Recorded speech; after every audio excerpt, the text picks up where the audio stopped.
একবার হযরত মুহাম্মদ সাল্লাল্লাহু আলাইহি সাল্লামের কাছে এক দরিদ্র লোক এসে ভিক্ষা চাইলেন। নবীজি তাকিয়ে দেখলেন লোকটির পরনে ছেঁড়া কাপড়, চোখে মুখে দুঃখের ছাপ। লোকটি পঙ্গুও না আবার বৃদ্ধও না। ইচ্ছা করলে কিন্তু লোকটি কাজ করে খেতে পারে। তিনি বললেন, তুমি কেন ভিক্ষা করছো? কেন কাজ করে খাচ্ছ না? লোকটি বলল, কি করব হুজুর, কাজ পেলে তো করতাম, কাজ পাই না দেখেই তো ভিক্ষা করে খাচ্ছি। নবীজির কথা শুনে মায়া হলো। ভাবলেন সাহায্য দিলে তো সে একবেলা খাবে, কিন্তু তারপর কি হবে? সারা জীবন কি লোকটি ভিক্ষা করে কাটাবে? এমন কিছু করা দরকার যাতে তার অভাব দূর হয়, মানুষের কাছে হাত পেতে সাহায্য চাইতে না হয়।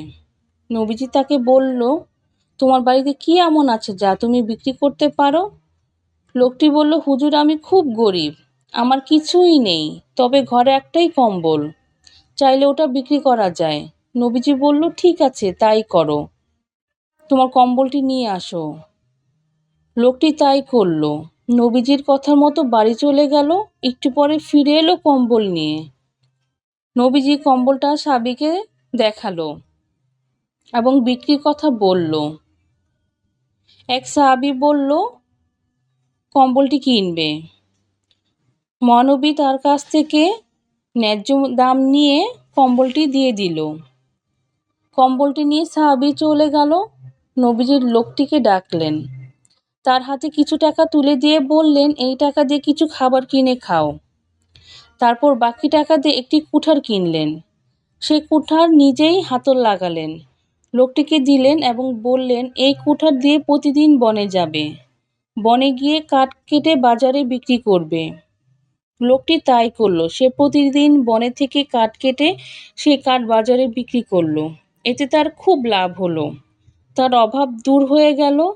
এখন তার ভিক্ষা করতে হয় না, বরং অভাবী মানুষকে সে নিজেই সাহায্য করতে পারে।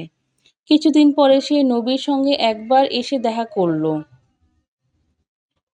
এবার তার গায়ে নতুন জামা, মুখে হাসি। সে নবীজিকে বলল, আমি এখন কাজ করে খাই, আমার আর কোনো অভাব নেই। আপনার কথা শুনে আমার খুব উপকার হয়েছে। আপনি আমাকে সুন্দর জীবনের পথ দেখিয়েছেন। তার কথা শুনে নবীজি হাসলেন, বললেন, যে কাজ করে খায় আল্লাহ তাকে সাহায্য করে। গল্পটির নীতি কথা, জীবনে উন্নতি করতে চাইলে পরিশ্রমী হও, জীবনে সফল হতে চাইলে পরিশ্রমী হও। যে পরিশ্রমী নয় সে অলস, সে কখনো সফল হতে পারে না।